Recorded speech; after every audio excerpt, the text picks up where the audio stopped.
Here he is.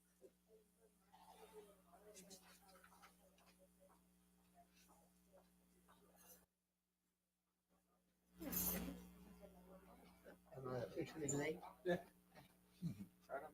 right on time. We're gonna dock you.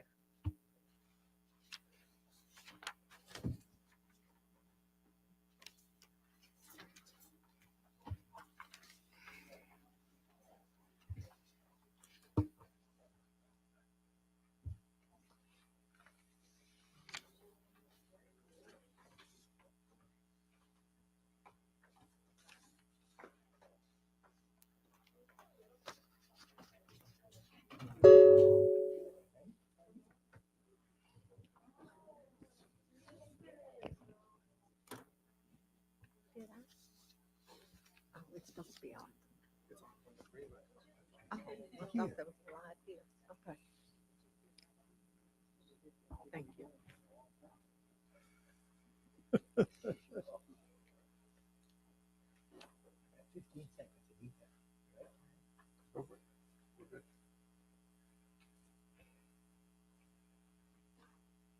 Well, it's officially 5:30, so I'll call this meeting to order. Guests now. We'd like to recognize our guests: Derek Sandoval, Lisa Ermis, Wade Carver, Rhonda Shaw, April Rumer, Cruz Mata, Chuck Garabedian, Judy Estrada, Aubrey Haynes, Roxana Linan, and Lori Compton Betty. Have I missed anybody? Welcome. And Miss Brenda Hoffman. I got you. What's her name? Brenda Hoffman. It's too far away. And Brenda Hoffman. Welcome. We now open the meeting for discussion of our operating budget. Yes, sir. I'll begin with kind of a summary, and then we'll have Ms. Hermes go through the details and see if we can answer any questions.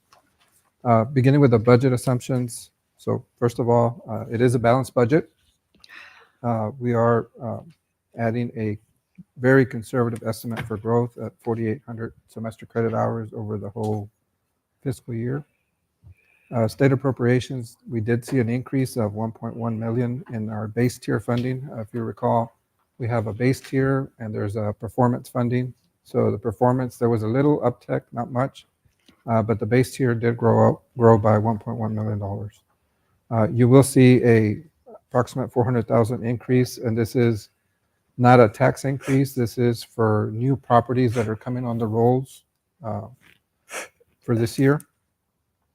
We have included in here the continuation of the tech program expansion, $2.5 million from the state. We took $1 million from our operating budget and allocated to tech expansion. And as discussed with the board last month, we're taking 500 from reserves to make it another 4 million for the phase 2 of the tech program expansion. The budget includes a one-step increase for all employees on the salary scale, which averages about 283 before the Christmas bonus that we have worked in, which will jump up that percentage considerably, a straight 3% for the deans and vice presidents. We do have in the budget contingency amounts of $1 million that's unallocated. If we hit our enrollment targets for the fall, then doing the bonus would cost us $450. There's another $100,000 for innovation grants, and there's an additional $500,000 contingency for capital expenditures as needed. So instead of embedding them into the programs, we just set up a separate budget so we can better manage it. And if enrollment targets are where they're supposed to be, then we can free up that money for departments that need to purchase equipment, whether it be additional computers, or it could be in our tech programs, safety, security, you name it. We have a blanket contingency budget for capital expenditures. On page 2, this is the summary. So everything collapses into this one page. The biggest change that you will see on this page is the revenue, under tuition and fees. You'll see a $5.1 million decrease in tuition. Doesn't mean that enrollment's going down. Enrollment is increasing. However, if you recall last year, we had a big change in how dual credit was billed and financed by the state.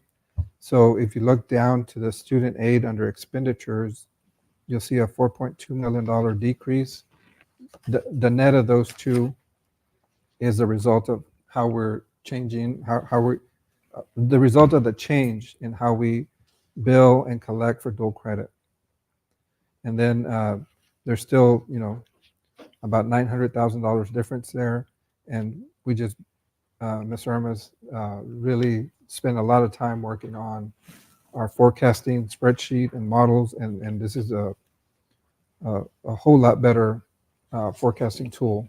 So that 18 million is the closest probably that we've ever been where I'm forecasting. Wouldn't you say, Lisa? Yes, sir. The other big change there is under state allocations. You see that $1,034,000 increase from state appropriations. Everything else is, marginal. Anything else that we need to highlight, Lisa? I'll just say that I think we're going to have to go through one full cycle of the new, with the HB8 and the funding of the dual credit to really get a feel. But my spreadsheet does calculate all that in. We are not able to charge as much in tuition, but as the president said, most of that we were discounting anyway. So the net effect was, basically what we're looking at now. So I think that, like I said, it's really going to be a full cycle before we see how that all falls out in our projection model. But I feel very confident in what we did this year. And just to reiterate what that change was. So in the past, we would invoice dual credit, the tuition charges according to the chart, same for everybody across the board. And then there were some waivers for out of district. There was some discount, 15% discount. Then the state introduced HB8, which in it included the FAST scholarship. So that FAST scholarship is really a game changer especially for the region that we serve. And just to reiterate, FAST says if a student was on free and reduced lunch in any of the past 4 years, their dual credit tuition is 0. So they get dual credit for free.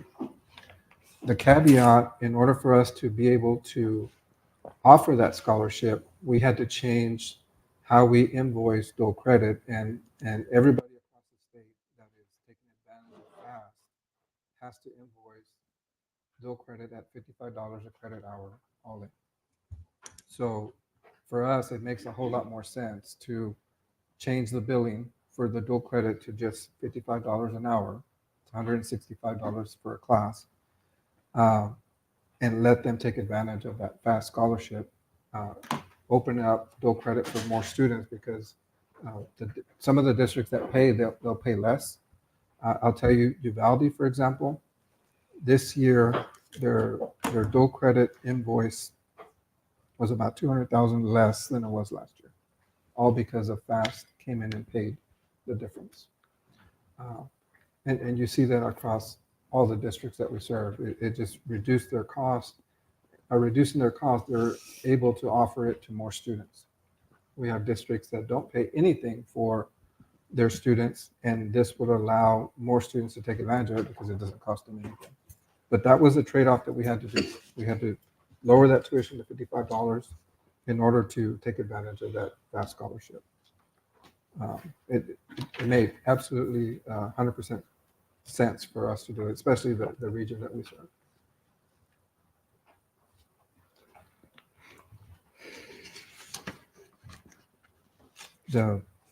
Following that summary page, there's a detailed analysis of what makes up the revenue part. And these are, line by line, you can see what it was last year versus what we're projecting this year. Starting with tuition, all the different fees that we charge, the waivers, the workforce components, the property taxes, delinquent penalty and interest. So, Dr. Gonzalez, Sure. on the second page 30, Mhm. it has on there Uvalde for the taxes. Yes, So those went down. it's just, again, better estimates. We have a new CFO that's a lot more detail oriented Mm-hmm. and was able to categorize it. As a whole, we were okay, but we had not enough in Zavala and we had too much in Uvalde counties last year. Okay. So that's really not a decrease. Right, it's a comparison to last year's budget. Okay.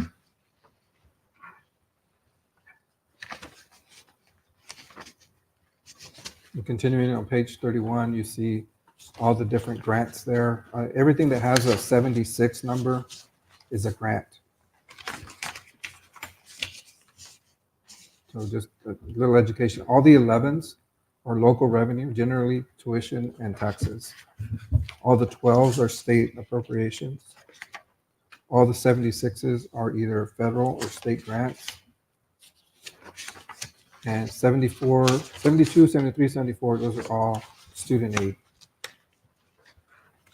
So like on page 32, the Sol Ross space rental, that's just basically because they're moving out. Is that the loss on there? Right, and you have a sheet on the folder that was on your desk that kind of outlines what we've gotten back from Sol Ross. It looks like this. Oh, yes. It was sitting on the folder in your desk. Yes. Uh-huh. Okay, so that middle section there that says 23, 24, that's what we got back this year. But it's space that we needed. Sure, yeah. So we have surgery tech and we also have cybersecurity there.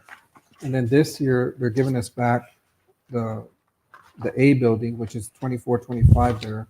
You see all that whole office complex. That used to be all their faculty offices. So really they have this right now. Just the left side. And then you see the little dotted lines that I attempted to make there. Mm-hmm. Those are 4 classrooms that we agreed to share with them. So we're going to use them during the day. They'll use them at night. So that gives us additional classrooms to use. And How is the rent on? okay, so you go back to page 32. The adjusted rent is $365 less. But what about on those shared rooms? Do we do 50-50? We do 50-50. Okay. Yes. So they'll officially move out of that at the end of August. So beginning September, we'll start figuring out. We're going to use 2 or 3 of them for faculty office that we need. But then we'll see how to better. So all the classes that they were here, or they going to move back to Alpine or Eagle Pass, or what are they going to do? I'm not sure. I mean, they wanted to keep at least shared use on those classrooms. So I'm assuming they're scheduling something in the evening, but I'm not sure. They really scale back. So now they just have a third of the building, probably 20% of the building. I did have a conversation with Jorge Garza earlier in the week, and he seems to think that the infrastructure issues in Eagle Pass have been resolved, and they'll be moving forward with that. But I mean, you're talking probably a 2-3 year process before that building is done. And I believe their intent is to maintain some kind of footprint here and Del Rio at the same time. So we'll see how that goes. That's it. Oh, go ahead. No. So the $1 million in the budget that we're allocating to the tech expansion, we're using it for that. But going forward, I'm very hesitant to budget anything for that. That's in my mind, and for this institution, that's my reserve in case this $1 million in rent from Sol Ross goes away. So if they came to us after next year and said, you know what, we're giving it all back to you, it wouldn't hurt our institution because I've got that $1 million that we're allocating Cushion, to the yeah. tax, that we just say, okay, we're not gonna Count on it. count on it, and it's not gonna hurt us. If we do have it, then that's $1 million every year that we can invest in additional tech programs going forward. There'll be one-time expenditures. What's scary is when you start relying on them for ongoing expenses, and then you can't, it's hard to cut off at that point. I had a question on the dormitory rentals on there. Why was there a decrease? That is, like I said, it's compared to budget last year. Right. I was a little overly ambitious about what the revenue would be and how many students would be coming back. So my estimate of 385 is a little more in line with where we are now. So, Okay. Is that pretty much what we got this year? This past- yes, sir. I was just. gonna Okay, pull that's that, why. yeah. Okay, no, that's fine. And what about the bookstore commission on there? Why did we take a $10,000 hit on? We had to decrease our commission rate with them because our threshold of sales fell so short. It just, students aren't buying. They didn't make books. enough, and so. Exactly. okay. Yeah, there's a threshold there, so we had to dip down to. So that maybe amount. with the new logo and everything else. I we hope may- so. Yeah, it is coming. It is trending up. Okay. It is trending up.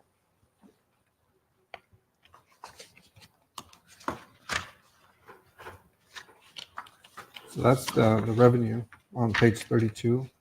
$66,607,546 in revenue is what we're estimating for next year.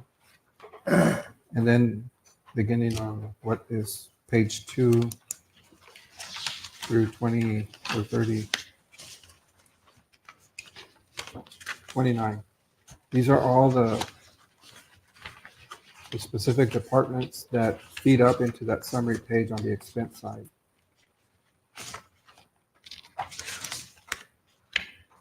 One thing to note is that the very first line there, academic salaries, and then you flip to page 4, where you see the technical instructional salaries full-time. We're seeing a continuation of that trend reversal of less salaries for academic and more salaries for tech. And that's as we continue to expand the tech footprint. That's the side of the house that's growing, and academic is going down a little bit. It's going down in the sense that a lot of it's being captured by dual credit faculty. And Mr. Moreno, at year to date in May, which would be a fall and spring, we're at 371 with the dorm, so that's more in line On with. with what the Yes. new estimate is. Right, Okay. correct. Yes.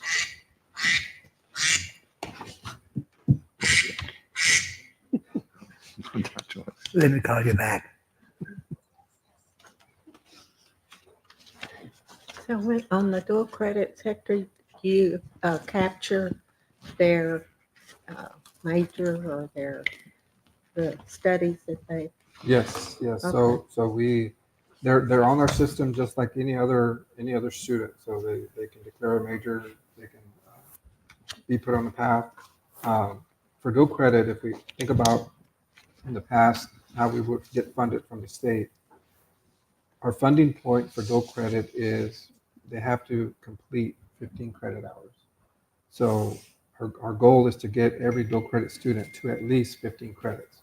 If they get to 15, then that's a fundable outcome for the state, for us. If we can get them to 30 credits and they transfer to an institution other than ours, then that's another fundable point for us.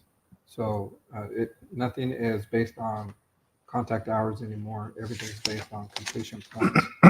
For dual credit, they determine that 15 credit hours is a reasonable completion point. So that's a fundable point for us. So Well, I don't guess you can say that most of them are in applied. we have compared- most of really? them are not in Okay. applied. Okay. The reason we see more applied science dual credit graduates is because we have a lot of dual credit students that take anywhere from 3 to 40 hours, and they don't complete an associate's. So they're not eligible far. to walk. And the technicals, they're more on a cohort basis, and they end up finishing with about 30 credits, more or less, for a certificate one. So those are the ones that we see walk more because they do finish a They level have. 1 certificate, which is half an associate's. But there's not a half of an associate of arts. There's half an associate of science, which is the certificate 1 or certificate 2. Okay. So that's the difference. I think volume wise, we do have more academic, dual credit students in academic programs. Okay.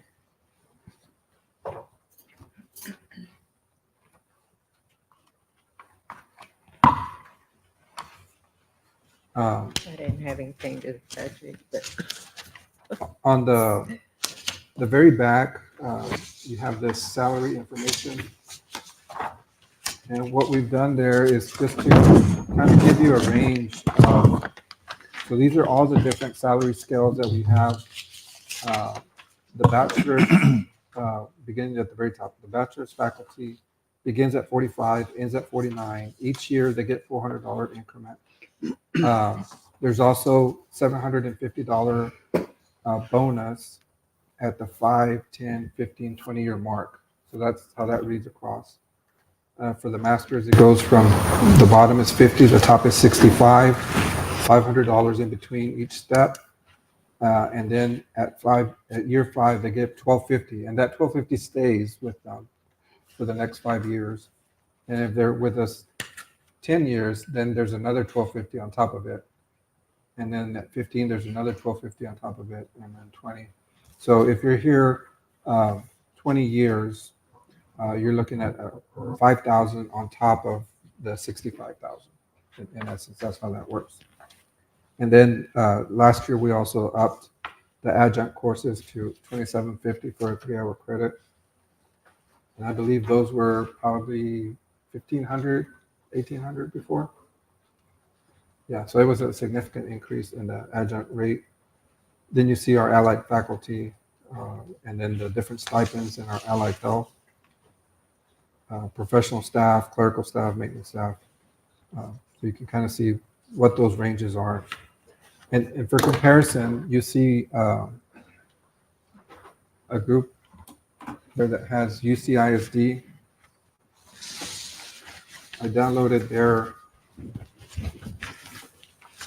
salary schedule for the same year. And I kind of penciled in there. So on the back of the first page is what their teachers, librarians, nurses, that's their classification. And just penciled in, our scale is broken up into 3 to give you a comparison of where those 2 lie in comparison. And then on the third page, it begins with program coordinator, athletic benefits. The 240 days is equivalent to almost a 12-month position. So that 52,867 to 75,295 is probably equivalent to our professional 2 scale, which ranges from 45 to 54. And then the next block is the equivalent to a professional 3 scale, where we range 55 to 67. You can kind of go down to the director is our professional 4 scale, 67 to 90. Executive directors, principals, that's equivalent to our deans. And then assistant superintendent, vice chief financial officer, you see the equivalent there to our VPs. And then deputy superintendent is equivalent to our VP academics. So just to kind of give you a comparison of where our salaries compare to Uvalde. You can flip a couple of pages and you see some clerical comparisons and then some maintenance comparisons as well.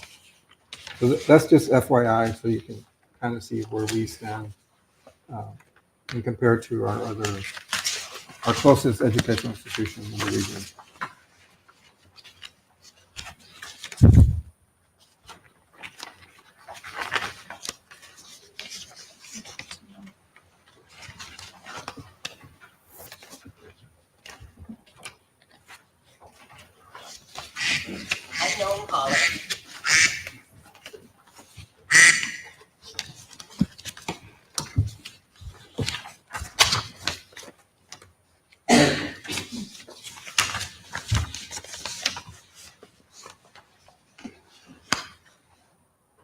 Any other questions that we can address for you? Or No. any So- more information? So basically on our full-time employees, they'll be going up to about 5%, right? Pretty much After the bonus. yes, of after the course. bonus. And then on the upper administration, they'll be going up to about 4% A little under 4. after the bonus.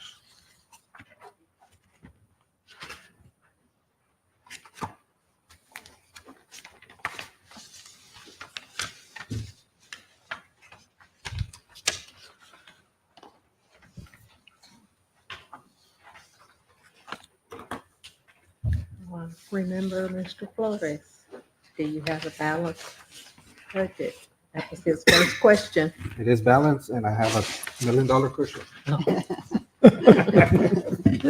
Don't fall.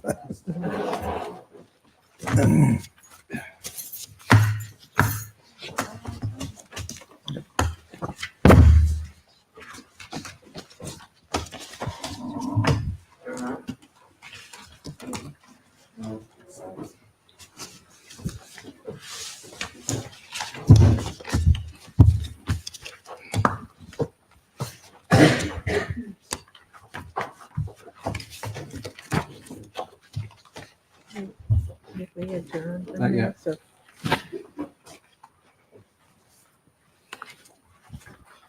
Is it time to adjourn? Do I need a motion? I move that we adjourn. Anybody want to second that? I'll second it. Motion been made and seconded to adjourn. All in favor, Aye. say aye. We're adjourned officially.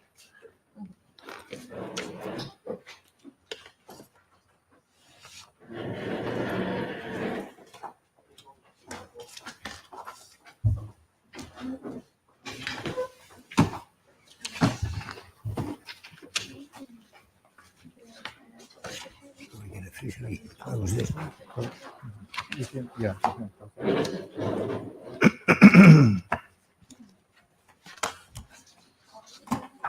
We got more guests. What?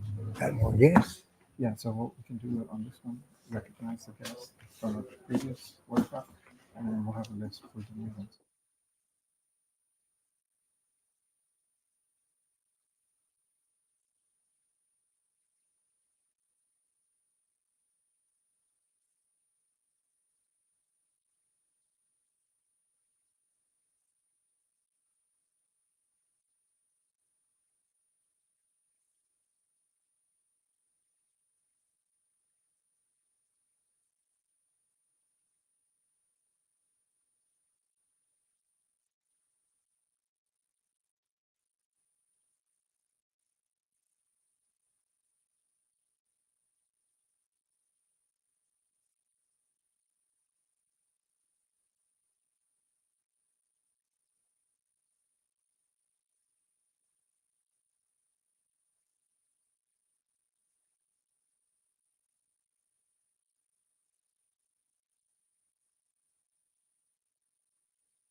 Recognize our guests for the evening. Margot Mata, Rosie Rodriguez, Brenda Cannon, Oscar Garcia, Claudia Valdez, Yesenia Silva, Annalyn Candle, Condi, Undi, Conde, Eva de Anda, close.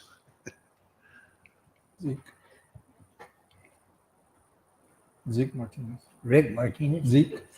Reed, Derek Sandoval, Lisa Hermes, Wade Carpenter, Amanda Shell, April Ruman, Cruz Mata, Chuck Garabedian, Judy Estrada, Brenda Hoffman, Roxana Linan, Lori Compton Betty. Have I missed anybody? Welcome to the meeting. We'll have a PD on penmanship, fall competition. We'll have a printer for you to sign in with next from now. Do you have an audience to patrons? No, sir. No patrons available. Next, we have the president's report. Yes, sir. This is item number 4 in your board packet. So tech expansion, just recap where we're at. Phase 1, 1A is the Uvalde portion of it. The tech stop driveway approach was poured. The building structure is up. I think they're real close to beginning with the sheet metal. Supposed to be completed during the month of July. We're moving the power line building in July as well. And we've got, we're anxious to get that warehouse done so we can move our warehouse, our existing warehouse into it, because we've got to get construction science and diesel ready. We've got students enrolled in both of those programs. Phase 1B, this is the Eagle Pass portion where we're relocating truck driving and power line to the Eagle Pass, the 18 acres, which I'm referring to as the annex until we formally name it. We've ordered the building from Palomar. It's supposed to be delivered sometime in July. They're informed us that they're a little bit behind schedule, which actually works in our favor. We're having some issues getting our permit issued by the city there in Eagle Pass, but Ms. Hoffman and Derek are on it.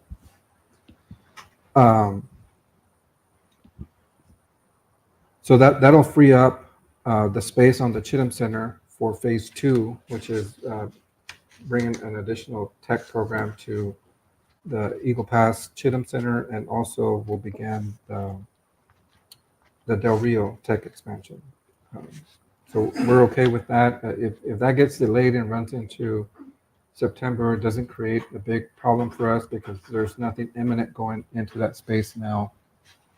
It's just we need to clear it off so we can start working on the other portion of it. And then phase 1C is the diesel program here. There's an agenda item there asking for authorization to purchase the equipment, tools, the Kubota. So we have a partnership with Kubota that our students will be able to test and be complete with a Kubota technician certification. Their Title III grant is funding the equipment purchase. And then we need to add a little bit to the building for that equipment that doesn't fit inside the dozer. Somebody donated a maintainer. So that's what that lean-to is for. It'll be on the south side of the old auto body lounge. So that's kind of where we're at with that. I'll talk a little bit more about the diesel once we get to agenda item number 8.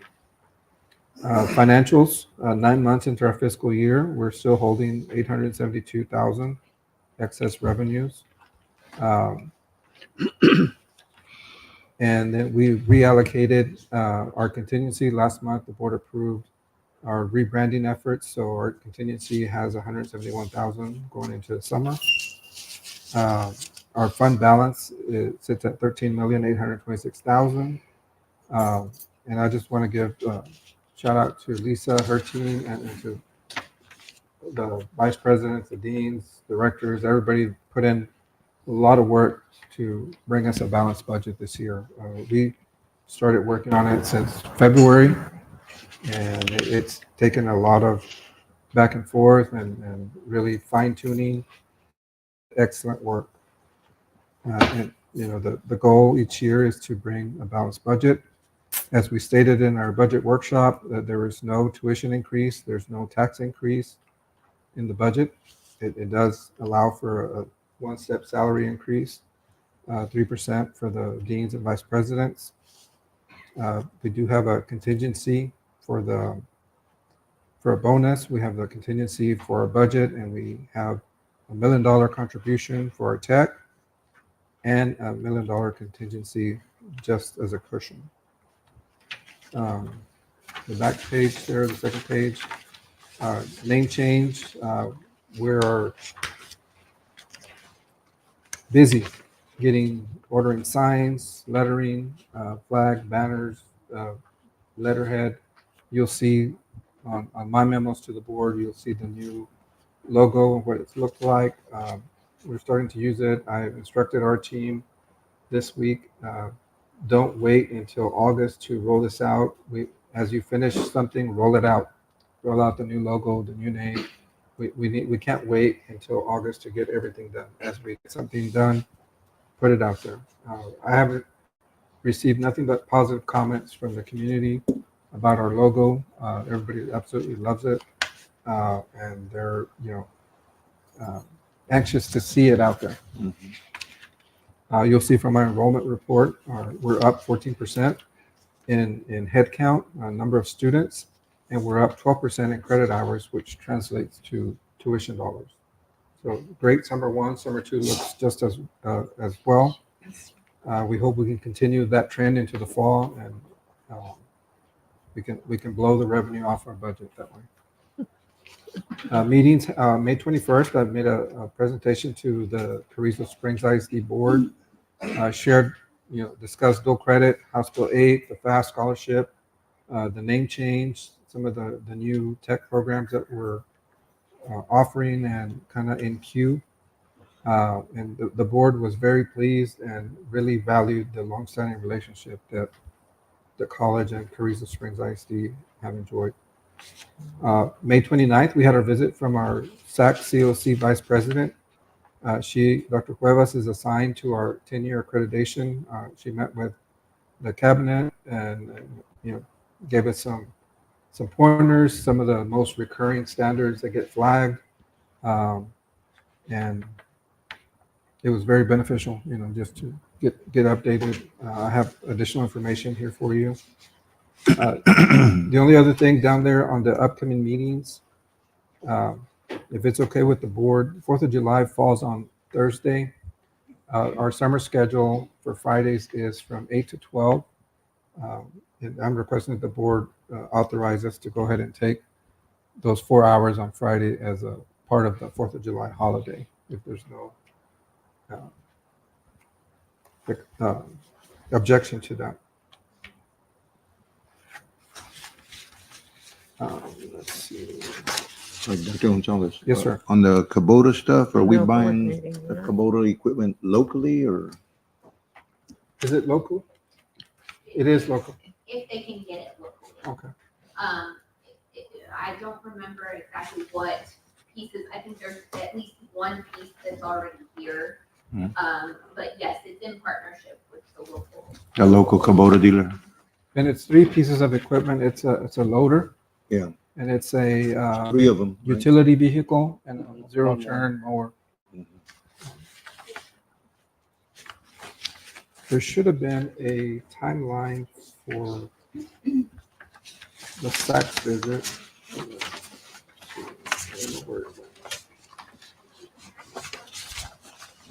I didn't see anything, Okay. timeline for staff schedule. I remember seeing it. She may have put it in the very back. Let me check. No, it's not there, but I have an extra copy here. I just want to share some of these dates with the board.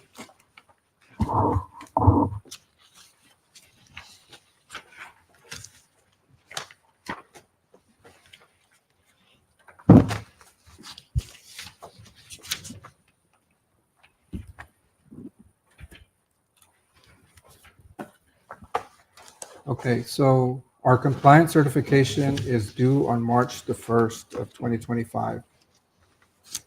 That's when we submit all of our responses. July 2025,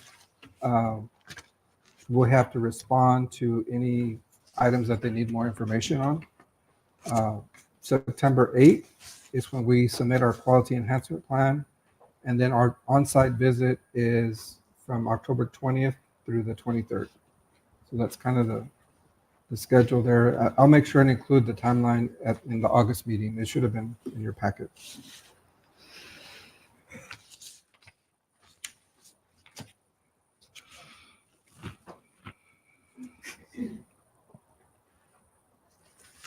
You go on. Yeah, that's all I have. Okay. We need to consider an act on consent agenda. Do I hear any corrections or additions to the minutes of the May 16th, 24 board meeting? I hear no response. Do you have any additions or corrections to the financial statement of May 31st? Any additions or corrections to the quarterly investment report? Any additions or corrections to the summer 24 enrollment report? We just completed the budget update on tech expansion. Any corrections or additions there? Then I'll consider a motion to accept the consent agenda for those 5 items. I'll make a motion that we go ahead and approve the consent agenda to include for A, B, C, D, and E. Thank you. Do I hear a second? I'll second. I'll second. Motion been made and seconded to accept the consent agenda on items A through E. All in favor, say aye. Aye. Anybody opposed? Motion carries. Next, we have reports. Student Success Advisory Report.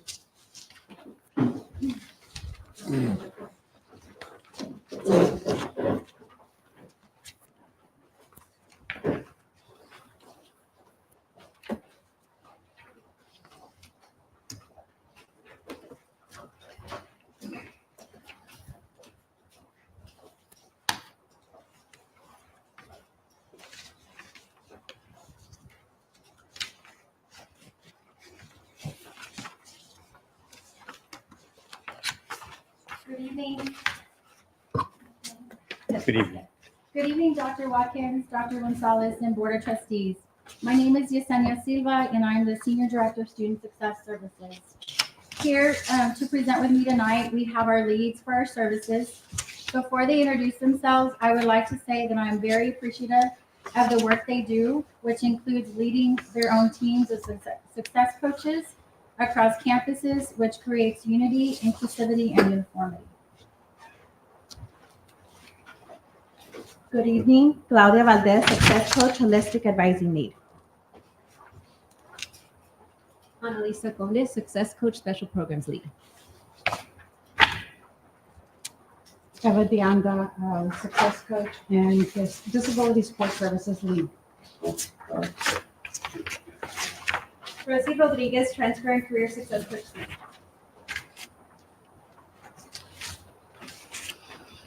Next, I would like to bring your attention to a short video created that highlights some of the things that we do as success coaches to build strong relationships with our students.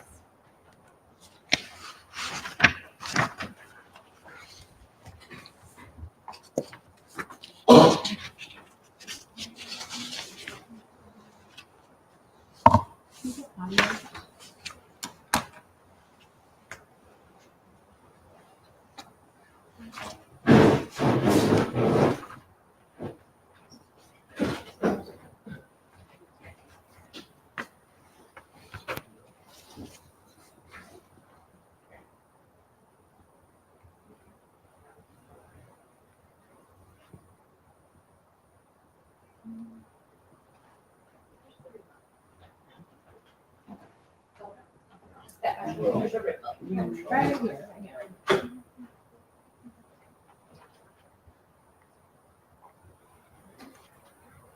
You can do this every year. It makes sound.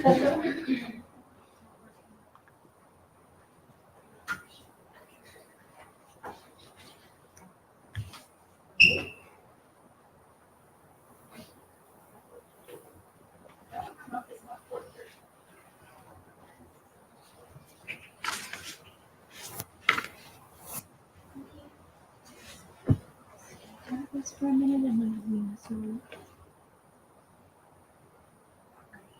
that one's already up. It's gonna be loud when it comes on. Yeah.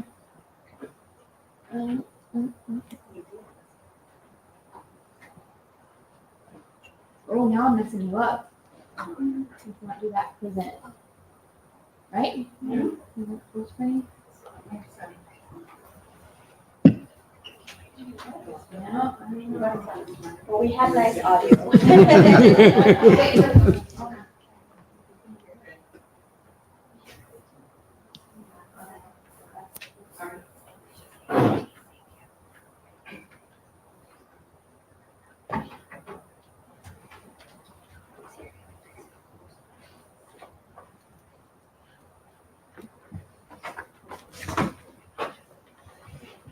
Why don't you restart it and describe what we're saying? Okay.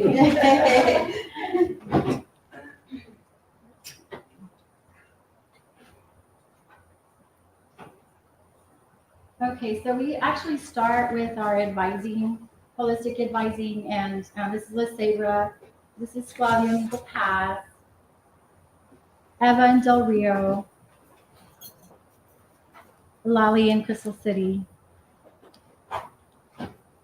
And then this is just a group of all of us with our meet and greet at graduation, Del Rio with some of the students that came over. This is our early college senior coffee events with Uvalde High School, our graduation celebrations. This is Uvalde graduation celebration, Del Rio graduation celebration. This we brought back, we resumed in-person new student orientations. Our special programs with our success centers, our tutoring, our tutors, seeing our students. They have de-stress activities going on. This is in Del Rio with their de-stress. This is our wellness events in Del Rio and more wellness events. And Eagle Pass has our wellness events.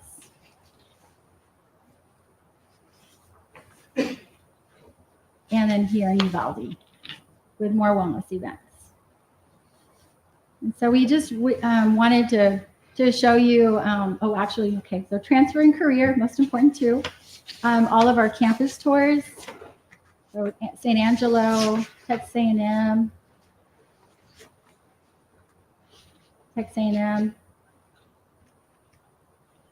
Texas State,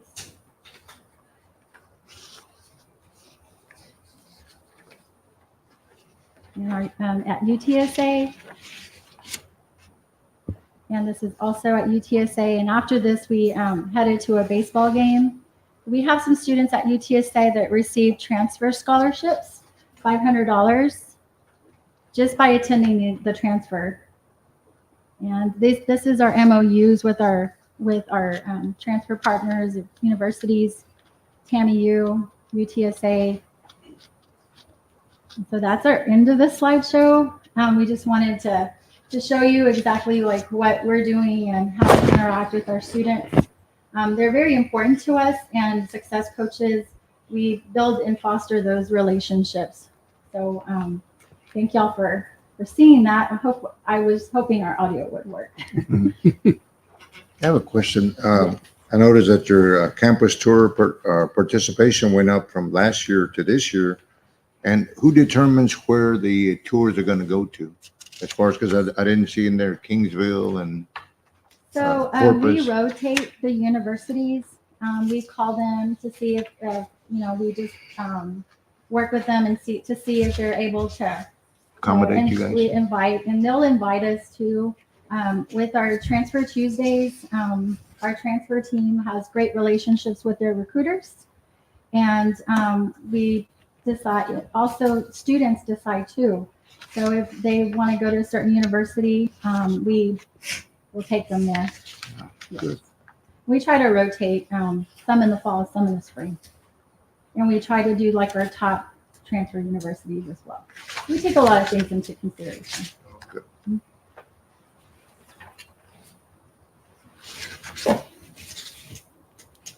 So in our next slide, in your packet, you have some of this information that highlights our services in the first column. And the next column, you'll see we begin with our initial process of onboarding by assisting students apply for admissions through Apply Texas. We are excited that we have resumed in-person new student orientation at campuses. Communication is key. We send our students welcome, resource, tutor emails. We monitor progress with our 15, 30, and 45 completed hours. Students are able to meet with their success coaches in person and virtually. For appointments, support is given by connecting our students to our resources. And we work on retention and completion campaigns that are driven by our success coaches. In the next column is our high school connection. We've been really working hard with our connecting with our high schools and building relationships with the counselors and students. Success coaches visit high schools targeting student planning, advising, keeping students on track to graduate. We do classroom presentations, complete graduation applications, attend high school and college events, and coordinate all of our high school senior registrations to increase retention and recruitment. Dual credit and early college students are welcome to use all of our services or resources at any time. And then in the next column, or the orange, is our non-dual and our non-dual traditional students. And so we provide the same services as we do for the high schools. In addition, we provide campus tours, tutoring, transfer, registration. We do seminars, mock interviews, and job resumes. We coordinate events, which include Transfer Tuesdays, Transfer and Career Fairs, Wellness Wednesdays, de-stress activities, and graduation celebrations, which were shown on our video. We sit on the care team as success coaches. We participate in financial aid committees, curriculum committees, SOC committees. We attend advisory committee meetings, and we work with our transfer partnership agreements for our MOUs. And then in our final column is just a list of management systems that we use for our daily operations. And for this next part, our leads will be sharing some of the data with in their respective area.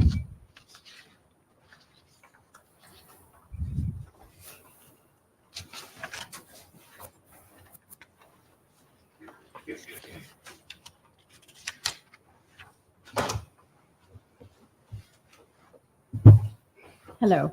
So with holistic advising, we've taken on a strong commitment to really connect, talk to our students, engage with them, both dual credit, non-dual credit, high school students, and then also our students on campus with the hopes of building relationships to help them succeed in graduating. And if that graduation brings employment or transfer, then we've won on our what we're doing. So I wanted to share a little bit with our advising appointments. We had from all sites a total of 15,197 appointments. And that's just students on our campus. This does not include our high school population. Just in the spring, documented, because I know that we had just started documenting, so there's probably a couple numbers that we missed out on, but 1,324, and that's just spring. And so with that, we hope to continue documenting so that we're having those conversations about registration, transferring, talking to our early college students, dual credit, about the opportunities they have once they graduate, graduation application, a number of other items along with career exploration. So we've really taken on that strong commitment. We're happy. We're working as a team and really working closely with other departments to accomplish our goals. So thank you. Hello. So for the student, for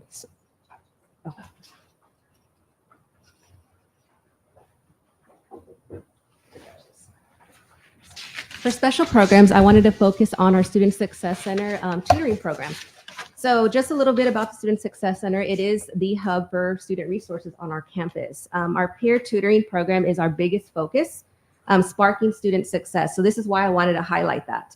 Over the past years, our centers focused on bringing more awareness to students about our tutoring services. So our tutoring services include in-person and virtual tutoring support, group sessions with peer tutors, and in addition to this, we also have a online 24/7 tutoring platform called Pear Deck Tutor. Students can take advantage of that as well.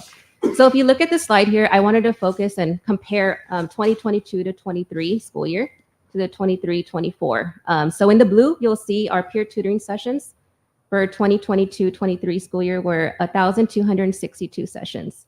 This past year, we went up 171 sessions, so that's 1,433. For Pear Deck Tutor is in the orange. 22-23, we had 646 sessions with 23-24, 643 sessions. Just a slight decrease of 3 sessions there, but overall, I think it's a win for us. What we did different this year is we focused on more initiatives and activities focusing on tutoring. So tutors had tutor meet and greet where students and faculty were invited to come meet our tutors during the first week of classes. And we offered this 16-week first week and 8-week periods. Also, de-stress activities were offered. So students were invited to come de-stress with our tutors in our centers. We continue to do classroom visits with our tutors and SSE staff, and then continued emails to students and faculty alerting them about our tutoring services. These go out beginning of the semester, midterms, and finals. And then last, we continue to be present at all of our campus activities. Thank you.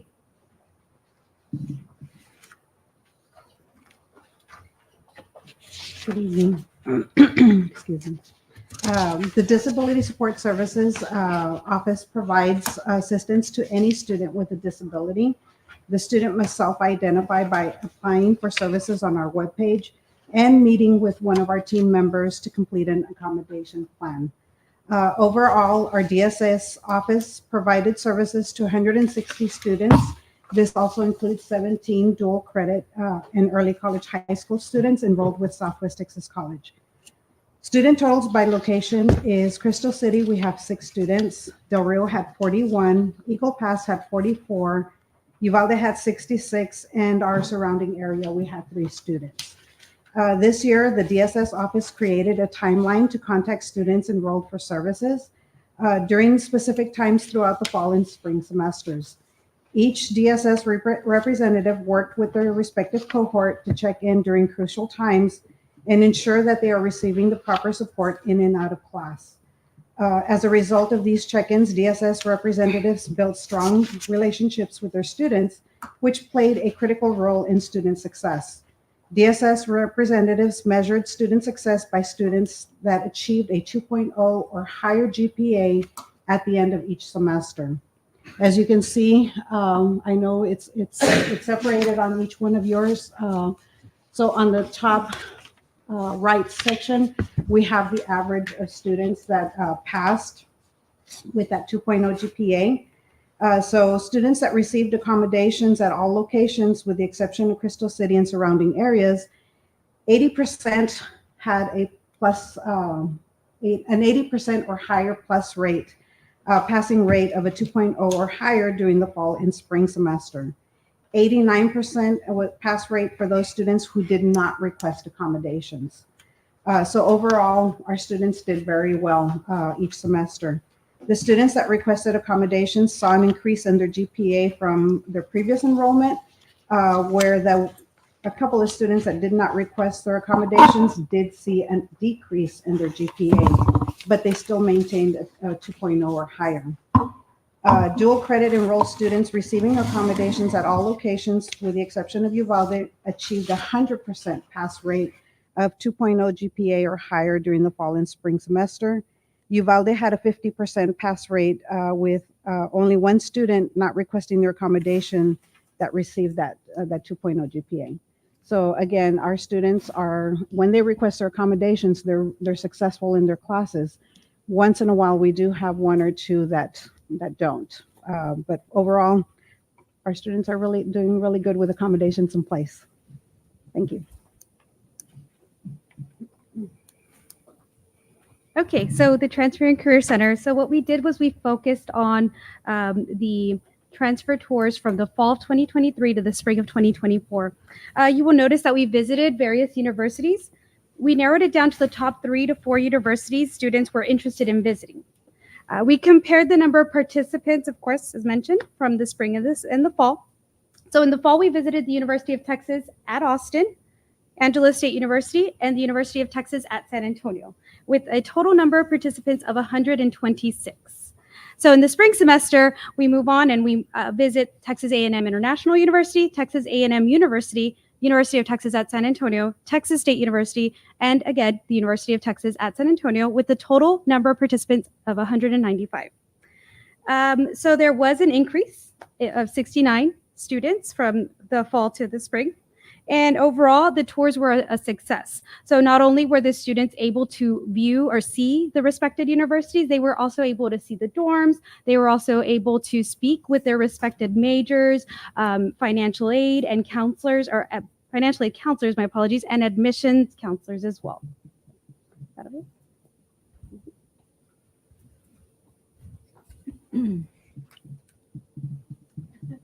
Thank you. That concludes our presentation. Well, thank you. Thank you. Thank you. Sounds like y'all are very busy. Yes. we are always busy. Are all your counseling sessions one-on-one or in a They're group? one-on-one. Excellent. Thank you. Thank you. Thank you. Next, we'll have a report from the library committee.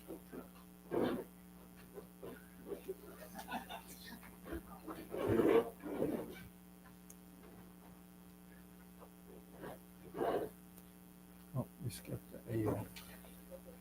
Oh, do I come back to it? We can come back for it. Hi, Brenda Gunther, Director of Libraries. I did not make a fancy PowerPoint, so there's handouts in your packet. So the top is the analytics for our library homepage, and those are from September 1st to May 31st. As you can see, our homepage was accessed 39,000 times. First, we have the views, and then the actual interactions where people actually interacted with the different items on our homepage. So we have our homepage, it was 39,000, interactions was 120,000 times. Our database page was viewed 19,000 times with 59,000 interactions. Our study room page was viewed 10,000 times with 20,000 interactions. Our research help page was viewed 2,000 times with 5,000 interactions. Our events page 1,225 with 3,000 interactions. Our citation page was viewed 868 times with 2,500 interactions. So during the fall and spring, we did offer Zoom sessions. These were available to students to be able to have access to our workshops. We offered 37 sessions with 167 students attending. These numbers do not include the students that did not participate. So those Zoom sessions were offered Tuesdays at 5:30 p.m. and Thursdays at 2 o'clock p.m. And at the bottom, we have a little breakdown of the workshops per semester. So these workshops can be found on the library events page. They can also be found on the college homepage under events per campus, per location. So these workshops, the topics were library orientation, navigating the databases, and MLA. So basically how to use our databases using the filters and the toolbars, how to cite using Ala Purdue for your MLA and APA, evaluating resources, so how to evaluate that information, make sure. And then we have plagiarism. So we did cover plagiarism and we did reference our college handbook to go back to that plagiarism. So each session has an assignment that the student has to turn into the instructor as proof of attending the session. These assignments do change weekly, actually per session. That way the student can't say I attended 2 different sessions and turn in the same assignment. and the instructor also has access to the roster. So we do offer several events. We hosted numerous events throughout the year. They range from like Popcorn Wednesdays, poetry contests, our band book, graduation celebration, de-stressing in the library where we offer games and different goodies for them to painting. So these events do range per campus. We like to keep it original and not try to copy each other. So we do have things like mental health, guest speakers, like I said, various themes, and we encourage for them to be tailored events per campus themes that appeal to the local demographic and campus culture.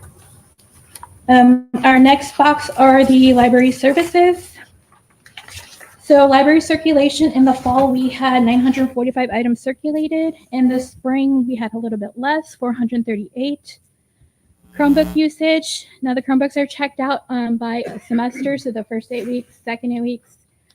So we had 324 Chromebooks checked out for the fall, 535 for the spring. IDs made, we made 428 IDs. In the spring, we made 602. Replacement IDs were 27 in the fall, 98 in the spring. Interlibrary loan, so this is a service we have for the students to use if we do not have access to that resource here locally. We can reach out to our other campuses or other universities and borrow that material so the students can have access. So we had 74 in the fall, 23 in the spring. There is a little dip because of our falling out with Saros. And a majority of this stuff in the spring was actually things we own, so I just sent it to them. Our virtual tours, we had 54 in the fall, 169 in the spring. Our instruction sessions do include due credit students and also our students. We just don't document it separately. We conclude they're all our students, so we just keep it as a whole. So instruction, we had 39 in the fall with 725 students participating. And in the spring, we had 57 with 886. So as you can see in the bottom are our databases that we subscribe to. We have the sessions where the page was actually accessed, and then where they actually viewed the actual page where they actually manipulated, looked at the title that went beyond the actual first page. So do you want me to read those numbers or good?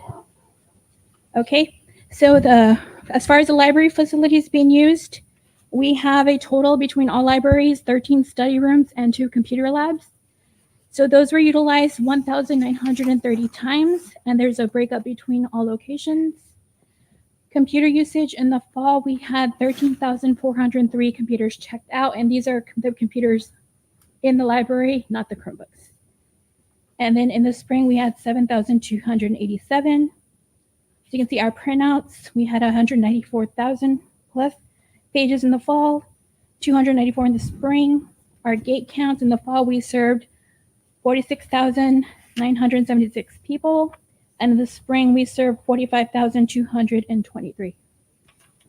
And the back are just reference pages of the Zoom sessions we had and the stats for the numbers in the front. Any questions? So Brenda, if you haven't filled out your SACS accreditation resources for library, you have a lot of the data right here. Correct. I already gave that to you. Good job. Thank you. All right, thank y'all. Appreciate that report. I apologize for getting everybody out of order. We now have an adult education literacy report. Sorry, I got you out of order. That's what she gets for signing in differently.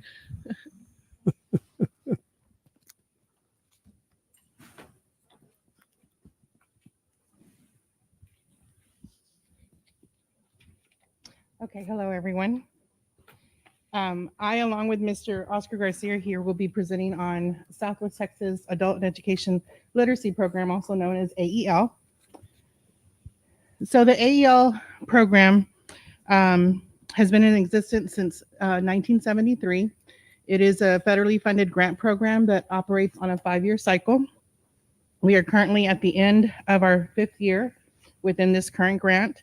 So we're busy right now closing out the end of the year and the end of the grant. That has to be completed by the end of this month. And then in January, we submitted the RFA for our new 5-year grant. And we just received word on Tuesday afternoon. We received an award notification or letter, and we finalized signatures, and so we have the new 5-year grant starting July 1st. So we're really excited to continue to be able to offer services to our students within our service area. So the adult education program was formerly under the Texas Education Agency, and then it transitioned to Texas Workforce Commission in 2013. So we've been under TWC as our governing agency, since then. Our mission is to promote and support a responsive and accountable system that creates value and supports local solutions to addressing educational and workforce development needs of AEL students, businesses, and community stakeholders. Our vision is to educate and empower all participants with the skills necessary to function effectively, succeed in their personal and familial lives, the workplace, and the community. This is our service delivery area. We also serve the 11 county service area, just like we do within our institution. And so all of those counties are listed here. This is our organizational chart, just so that you can have a visual of the make of our program operational oversight. Starting with our top leadership, we have our VP of Academic Affairs, Dr. Mark Underwood, the Dean of Liberal Arts and Applied Sciences, Ms. April Ruman. You have myself as the program director and instructional coach. We have a program coordinator and lead for distance learning and performance accountability, which he definitely does. He keeps everyone in check, and that is Mr. Oscar Garcia here. We have a PD coordinator, Dr. Renee Zimmerman, a lead for quality assurance, which is Susana Villanueva. Our central office staff, support staff, starting with Ms. Liz Garcia, office manager, Susie Flores and Maria Castro, who do data entry. And then we move on to our site supervisors and career navigators. They are very instrumental in helping us obtain our target goals every year. Ms. Diana Rodriguez in Uvalde, Medina and Frio, Ms. Diana Alvarado in Eagle Pass. And just recently, it doesn't show here, but we have filled the Del Rio spot. We have Ms. Amy Brooks as our site supervisor in Del Rio. Our regional assessors, who definitely are crucial because they meet, they assess our students, and then we're able to know what their needs are. We have Ms. Silvia Roman in Del Rio, Rosa Vasquez and Alessali Perez in Eagle Pass, Janie Elizondo in Pearsall, Brooke Lopez, Uvalde, Gabriela Santos, 30th Correctional Facility, San Juanita Escamilla, Crystal City, and we have one monitor, Mary Jo Perez, at the 30th Correctional Facility.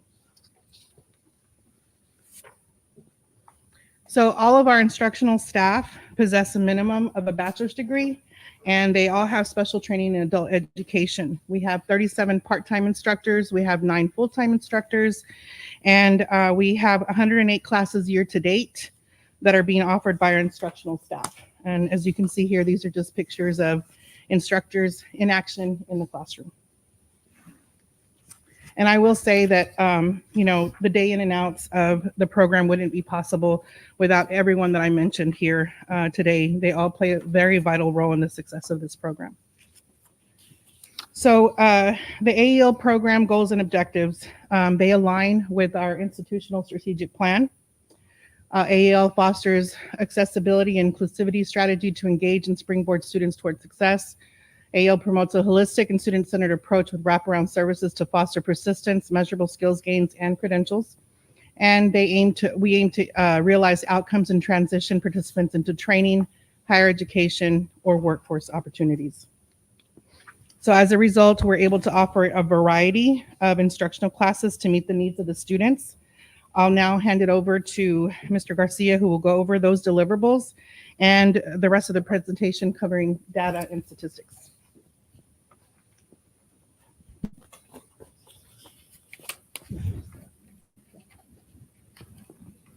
Good evening. As far as our instructional deliverables, let me start off by saying that our classes are typically offered Monday through Thursday from 8:30 a.m. to 12 p.m. and during the night from 6 to 9 p.m. Monday through Wednesday. So, what do you mean? Building J, the R.K. Miller building. For the main office staff, you mean? Oh, for yourself, please. The classrooms are in the Richards building here in Uvalde.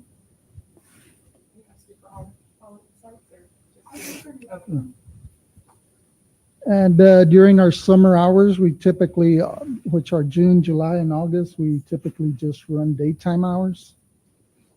Eligibility is pretty much open to anyone 19 years of age or older who has the ultimate goal of having a transitional outcome of further training or higher education or entering the workforce.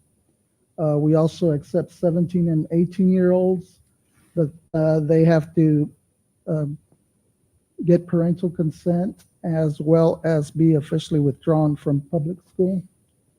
And we also offer services to 16-year-olds who are court-ordered to attend our classes and are officially withdrawn from public education.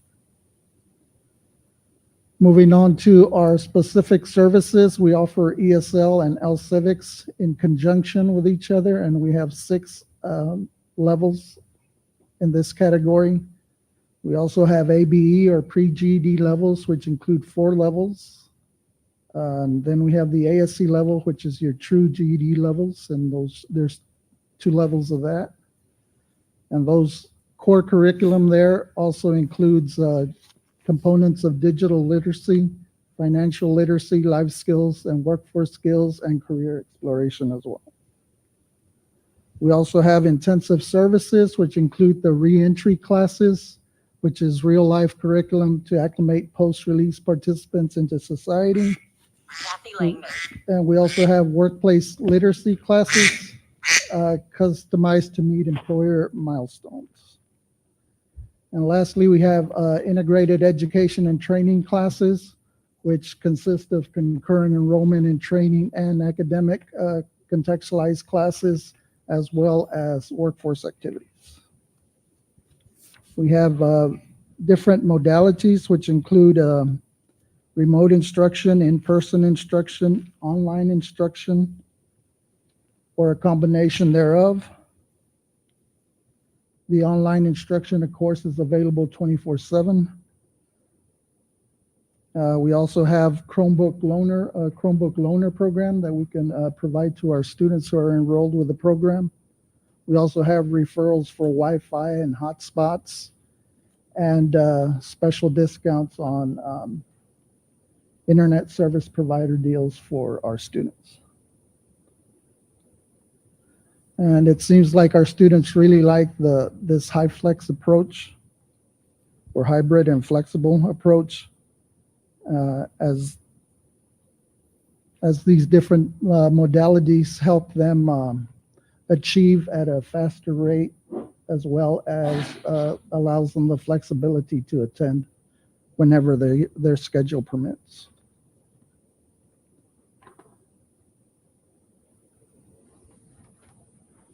Looking at our year-to-date enrollment, the graph depicts on the reddish color the target set by the state, and the grayish bar depicts the actual achievement.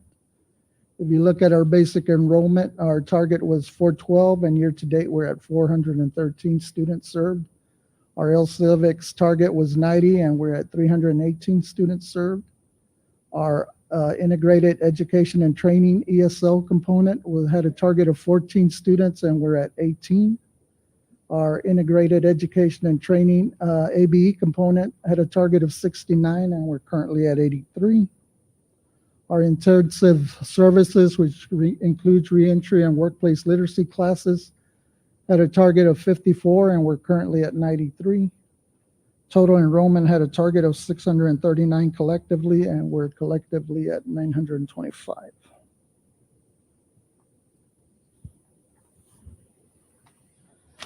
And here are some achievements achieved thus far this year. We're approximately at 100 GED graduates so far. 80% of the exiters have transitioned to the workforce, the ones leaving our programs. And approximately 10 to 14% of exiters have transitioned to either training or higher education within the institution. We've trained or certified 101 participants in certified forklift operators, certified nurse aides, medical billing and coding specialists, and certified construction technology or certified phlebotomy technicians. Our MSG rate, or measurable skills gain rate, is 58% compared to the state average right now of 37% year to date. Our credential rate is 56% compared to the state average of 44% year to date. We've secured rapid enrollment performance-based funding this December 2023. We've also secured the measurable skills gains performance-based funding in March 2024. We're state recognized, and currently we're in a 5-way tie amongst 32 programs statewide, and we're tied for first place right now. And we've secured numerous best-in-class awards over the past years. And of course, none of this is easy, but we have a great team throughout the region that helps us achieve these results, as well as partners and stakeholders who are committed to the AEL efforts. Here's the list of some of the community partners that we have. It's not all inclusive, but we wanted to keep it to one page. It consists of ISDs, libraries, community-based organizations, employers, various college departments here in Uvalde and Del Rio, Eagle Pass. Well, everywhere we have a college campus, I guess, pretty much.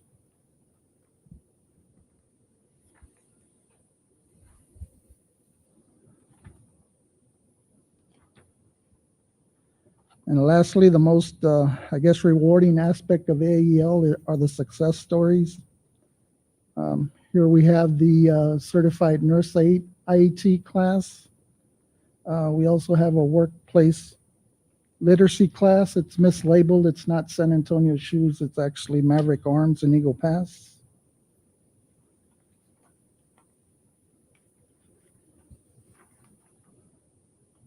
Here we have state validation through an award for best in class that was received in Dallas. We have a graduation, and we also have a picture of student reflection, which the students go up there and are given the opportunity to share their life story and their success and how they overcame their obstacles and challenges to get to where they are. Oscar, how much was that award that AEL received for their performance? That one was for third place for $25,000.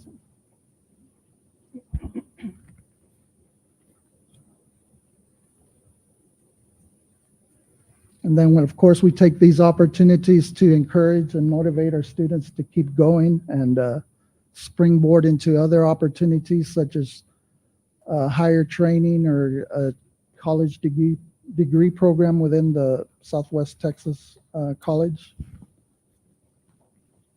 or for them to advance or get further training to advance at their workplace or obtain employment.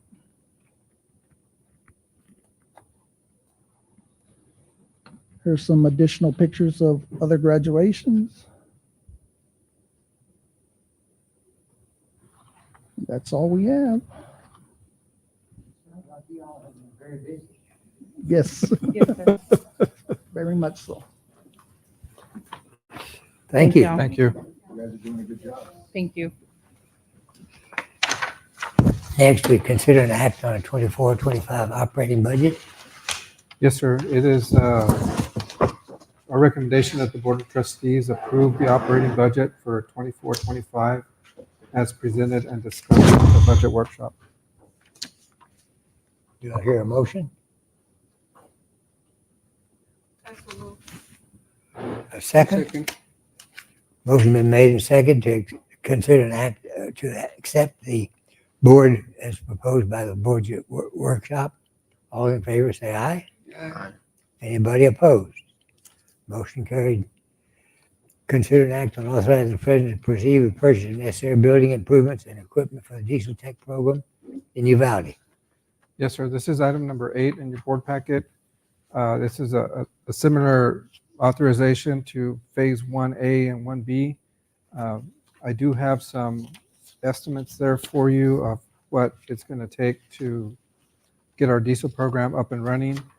The first page there is a kind of a summary of miscellaneous equipment, shop tools.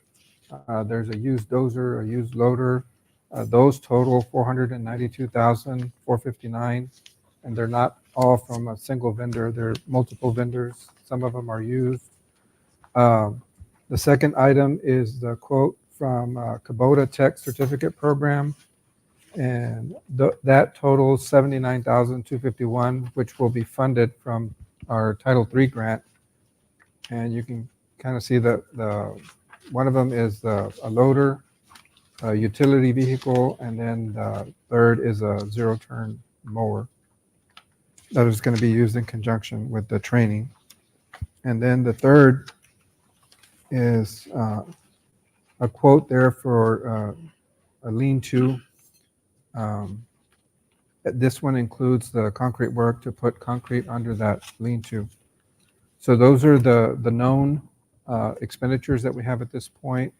I don't foresee too much variance from those totals, but we wanted to put that before you so you know more or less where we're at with that portion of the tech expansion. Do we need a motion to accept that proposal? That we authorize the president to proceed with the necessary building improvement equipment for the different tech. I'll second. A motion made and seconded to authorize the president to proceed with the purchase of necessary building improvements and equipment for the diesel tech program. All in favor, say aye. Aye. Anybody opposed? Motion carried. Consider an act on approving the purchase of additional ventilation hoods for the Welding Program in the Chittim Campus. Yes, sir. So that one, I'm going to ask to table. We had received a quote, and it was from a state vendor, but Eagle Pass is outside their area where they can install. So we're going to have to go back, and I think from visiting with Derek, we have this vendor will provide the equipment itself, and then we're trying to get quotes from 3 other folks that can actually install the ventilation. And they'll, doing it that way is going to be under the $50,000 threshold, so we can table number 9. Okay. So for now, we table. Will we bring that up next month or 2 months from now? It probably won't be necessary because it'll fall under the threshold. Okay. Yeah. Next item on the agenda is to consider an act on a purchase of ACUE STEM training platform.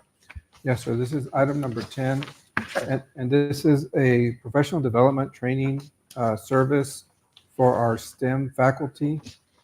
This is actually funded through Title III, so it has no impact to our budget.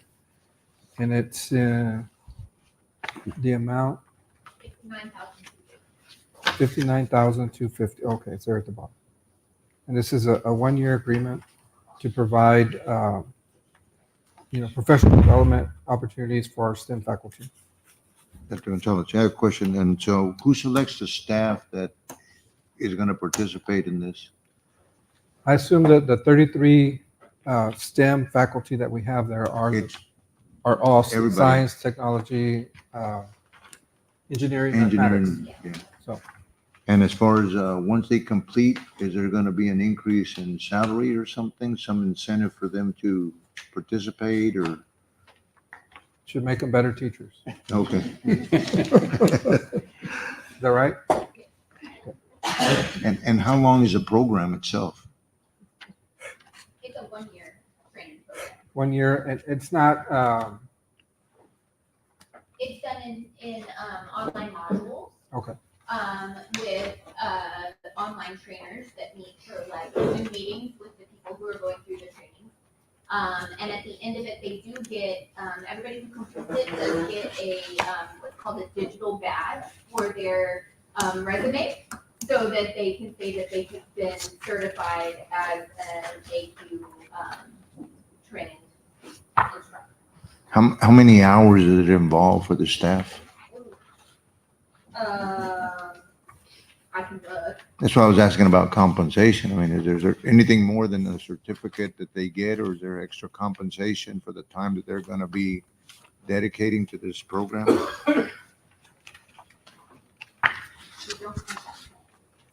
We will make sure that it's equitable. If it is above and beyond the office hours that they can use for this, we'll make sure that it's equitable. Thank you. Do we need a motion to accept the purchase of the ACUE STEM training program platform? Yes, I'll make that motion. I hear a second. Second. All in favor, say aye. Aye. Anybody opposed? Motion passed. Next is to consider an act on canceling the July 24th board meeting. Yes, sir. At this point, we've addressed all the pressing matters, barring any unforeseen item. We can skip our July meeting and meet again on August the 15th, if that's acceptable to the board. Do I hear a motion? Okay. Do I hear a second?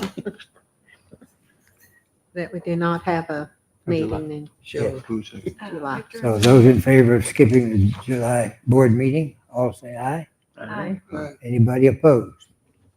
Motion cast. Now we will consider personnel matters. The board will convene in closed session in accordance with the Open Meetings Act, Texas Government Code 551074 to consider employment-related matters.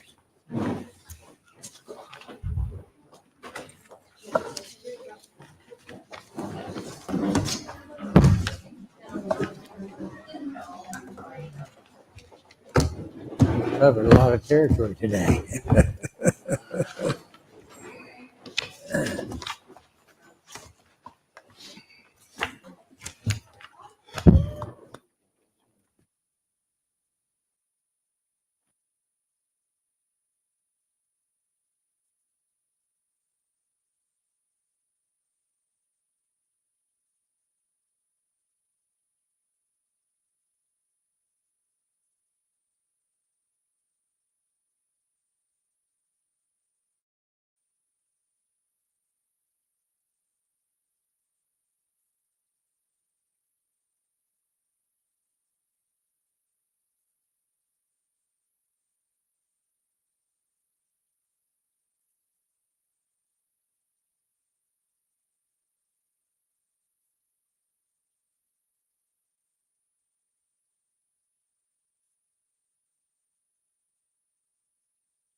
No.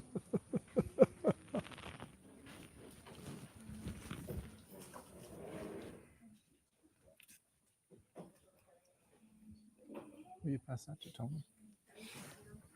Tony?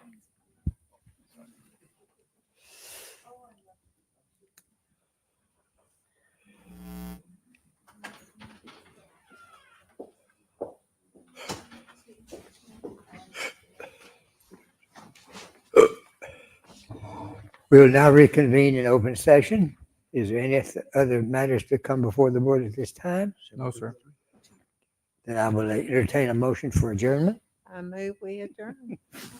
Anybody going to second that motion? Thank you. Anybody all in favor of adjourning? Yes. Aye. Say aye. Aye. Aye. Motion carried. We're adjourned.